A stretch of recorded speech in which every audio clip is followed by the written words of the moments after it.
Merhaba arkadaşlar.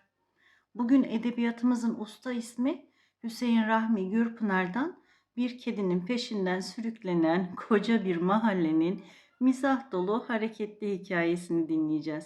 Ayşegül Devrim'in eşsiz seslendirmesiyle bu nostaljik radyo tiyatrosu sizi eski İstanbul sokaklarına götürecek. Şimdiden iyi seyirler, iyi dinlemeler.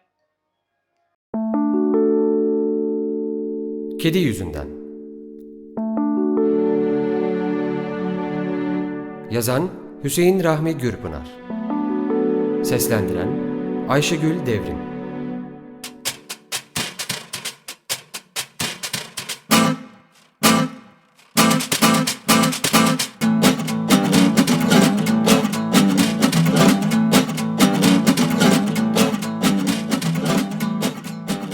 Saadet Hanım pencere önünde ütü yapıyor, annesi Müride Hanım mangal başında çocukların çoraplarını yamalıyordu.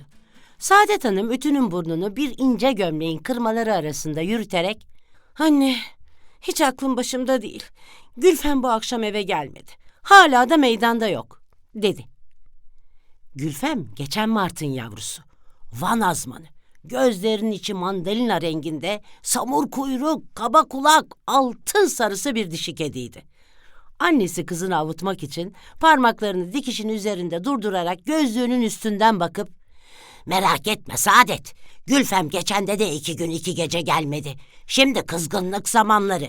Görürsün neredeyse bir taraftan çıkar gelir." Bu sırada bahçeden inceli kalınlı acı acı kedi sesleri duyuldu. Gırtlak ezgileriyle dolu, kulakları yırtan bir konçerto. Saadet Hanım ütüyü bırakıp az bir süre kulak kabarttıktan sonra "Ha işte, Gülfem'in sesi, kediciğimi boğuyorlar." "Kebapçıların o aznavur kedisi Kaplan her vakit bizimkinin arkasından gezer. Gülfem'i en önce o berbat etti. Ötekilere yol gösterdi. Dişi kedi istemem. Mahalle şırfıntısı oldu. Uyuzu, körü, murdarı, ne kadar erkek kedi varsa hepsi bizimkinin arkasında.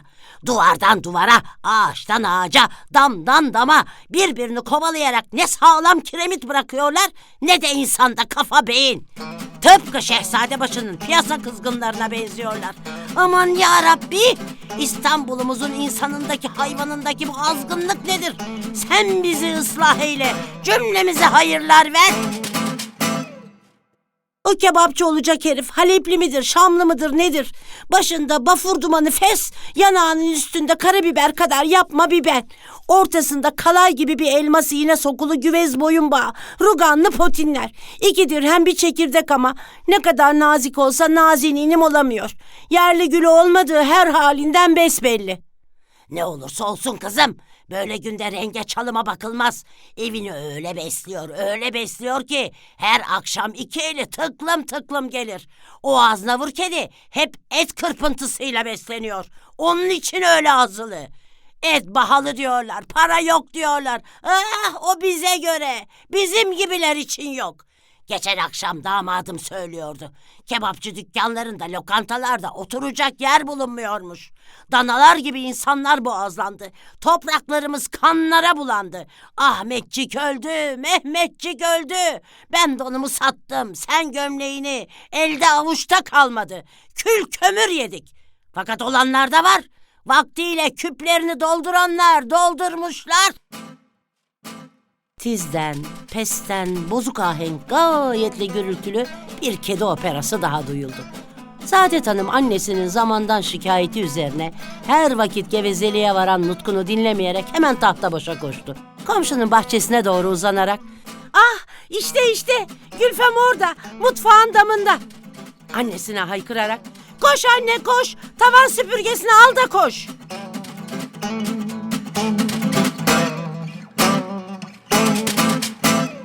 Koca karı kollar sıvalı, havanın serin olmasına karşı biraz dekolte iş kıyafetiyle uzun tavan süpürgesini yerlerde sürüyerek koştu.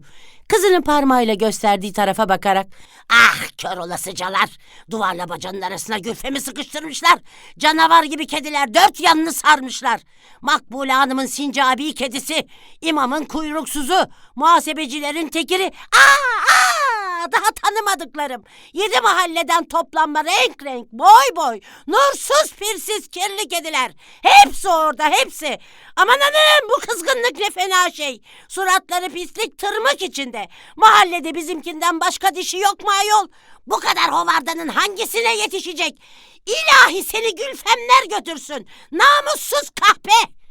Ay insanın pek fenasına gidiyor. Elcağızımla evde büyüttüm. Dosta düşmanı bizi rezil rüsva etti bıraktı. Kedinin azgınlığından bile insana büyük bir ar geliyor.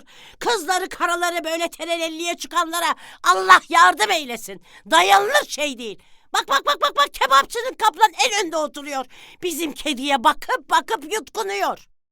İlkin kaplan, arkasından bir iki kedi daha Gülfem'e saldırırlar. Saadet Hanım gözleri büyümüş bir sinir haliyle bağırarak "Ay, gözümün önünde ben böyle şeye dayanamam. Anne sırığı indir, hangisinin kafasına gelirse paralansın." Koca karı tavan süpürgesini aşk ile şevk ile bir kaldırıp indirir, tangır tungur kiremitler yuvarlanır kırılır. Kediler hurr bir köşeden öbür köşeye akarlar.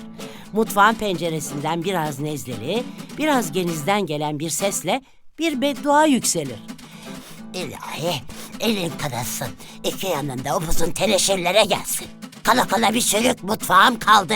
Onu da başıma mı yıkacaksınız karılar? Allah'ın zorbaları, bu nedir tangır tungur tepemde?" "Ah, Emine Hanım, kızma kadınım, kızma. Ben dama vurmadım, kediye vurdum." "Bu ne vuruş akılsız? Tepemden aşağı yağmur gibi topraklar döküldü. Dama vurmamış, hanım kediye vurmuş. Ah, bunak lakırdısı. Kediye inen sopa dama dokunmaz mı? İmansız karılar. Kiremitleri daha yeni atlattım. Efekt dolusu para verdim. Ben dul karıyım. Sizin gibi kocam yok, oynaşım yok, alakalım yok, belalım yok." "Aa, çenen tutulsun çirkef. O ne kadar lakırdı? Kimin oynaşı alakalısı belalısı varmış bakayım. Ağzından çıkanı kulakların işitsin. Ben adamı kapı kapı sürüklerim. Namusuma lakırdı söyletmem." "Ay aman güleyim bari. 70 yaşındaki karı namusuna lakırdı söyletmiyor. Ayol sen başını açıp da ulu orta divan yoluna çıksan yüzüne bakan olmaz. Sümüğünü kimse atmaz, keçi boynuzu karı." Kediler boyunlar çarpık, gözler hasma dikik, kuyruklar oynar halde hep bir ağızdan, bir erganun gibi çeşitli perdelerden bir korodur tuttururlar. Bu gürültü arasında Müride Hanım, "Senin oynaşın sırdaşın yok da bir sıraya dişlerini niye yaldızlattın? Puğ kuşu gibi o kuyruklu sürmeleri kimin için çekiyorsun? Mahmut Paşa'da saç boyası bırakmadın. Sarışınını, kumralını hepsini denedin. Geçen gün Hürmüz'e gence varacağım, bütün malımı yedireceğim demişsin. Artık senin başına ne genci kusar ne ihtiyarı. Hırtlanma yellos."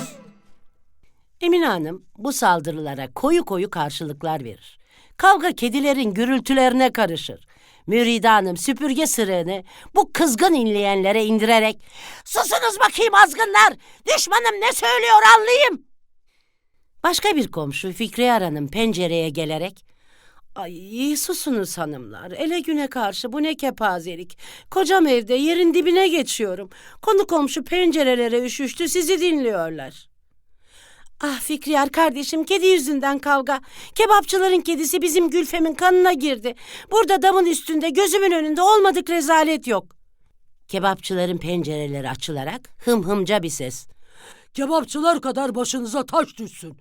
Kuzum bizim kaplan erkektir. Hangi dişi kuyruğunu sallarsa ona gider. Kedinizi zapt ediniz." Müride Hanım bütün hıncıyla süpürge sırığını birbiri arkasına kedilere indirip kiremitleri darmadağın ederek kısıla kısıla bağırır: "Vallahi size karşı dava açacağım. Sandığımda sepetimde ne varsa satıp savup avukatlara vereceğim. Hakkınızdan geleceğim."